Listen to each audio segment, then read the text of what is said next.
For some sellers, the negotiation process is a chance to duke it out with potential buyers, while for others, it's a nail-biting source of anxiety. In order to plan for and weather the process successfully, formulate a game plan with an agent and determine ahead of time what your goals, priorities, and expectations will be. What factors into a successful negotiation? Stay tuned.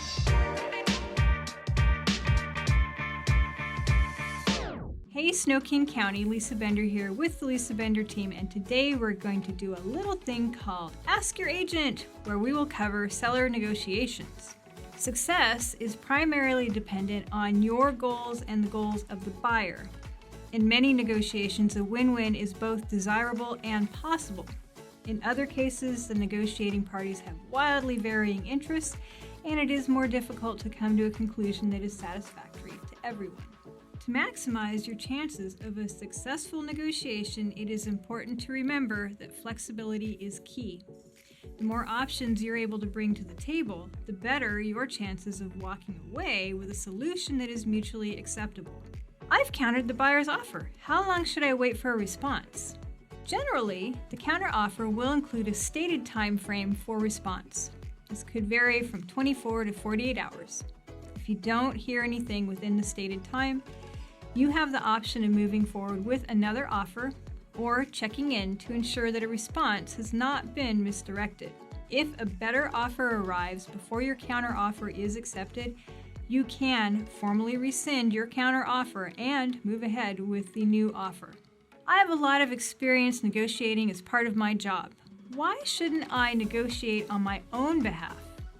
While many sellers feel they are strong negotiators, it is a different proposition to negotiate with your own property and your own finances. Emotions can take over during even the most trouble-free negotiations, and it is easy to say or do something to undermine your negotiating position when you're caught up in your own personal perspective and feelings. One of the main reasons for engaging a real estate agent or broker on your behalf is to benefit from their expertise in your market and to allow them to bring a dispassionate, professional perspective to the negotiation for your sale. This can help to keep the conversation going and the negotiation moving forward even when tensions run high. Everyone keeps talking about a low inventory market. How does that affect my negotiating position? Here in Snohomish County, King County, and beyond, low inventory will probably mean that you will have an easier time selling your home. It could mean fewer days on market. It can mean a higher price paid for your home as well. This is certainly a great position to be in as a seller. However, it is important to remember that your home will still need to appraise for the sales price in order to facilitate financing for your buyers. A real estate professional will keep track of market conditions as they change and help you use the most relevant comparable sales to price your home properly for the market. In addition, in the event of a multiple offer situation, which is common in a low inventory market, your real estate agent will provide valuable insights to help you choose among the various offers you'll be considering. If someone wants my house, they'll have to give me what I want. Why should I negotiate? It is common for sellers to decide that they will test the market and wait for a more generous buyer to come along and fall in love with their home. While this does sometimes happen, you may experience some frustration as you wait for that one perfect buyer.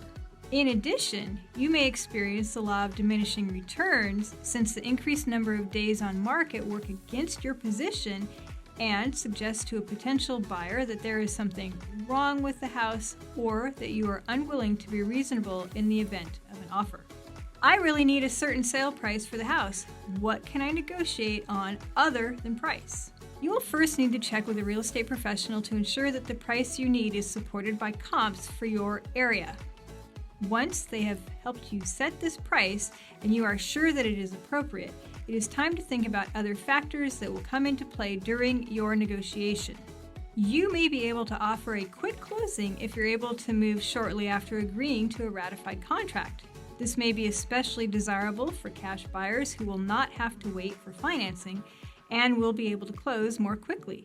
You may also be able to provide seller help at closing if needed, or allow some of your furnishings, appliances, or lawn implements to convey at no additional charge to the buyer. Once we come to an agreement and go under contract, are the negotiations over? Sometimes the negotiations are just starting at this point. Following the home inspection, there will be a negotiation regarding needed repairs identified by the inspector. If you provided a pre-inspection report or the buyer conducted a pre-inspection, the inspection contingency may already be waived. There are pros and cons to pre-inspections that you and your agent should discuss before going on the market. Should the appraisal on your property come back at less than the agreed sales price, there may be another round of negotiations for the difference. You may choose to lower the price to the appraised value, the buyers may choose to add cash to their offer, or you may split the difference, giving a little on either side. If your home received multiple offers, we may have been able to negotiate a commitment from the buyer to bridge a certain amount of money in the event of a low appraisal. How do I know you aren't secretly negotiating with the other agent to push the sale through? Real estate agents and brokers are sworn to uphold a statutory duty to their clients. This means that it is not simply unethical to negotiate against your interests, it would effectively end the career of the agent or broker involved. They cannot share information without your approval, and they must negotiate with your best outcome in mind. You will be provided with the Law of Real Estate Agency pamphlet prior to listing your home so that you can look at what the rules are. It would be effectively end the career of the agent or broker involved. You can formally rescind. You can, broker or broker, fart.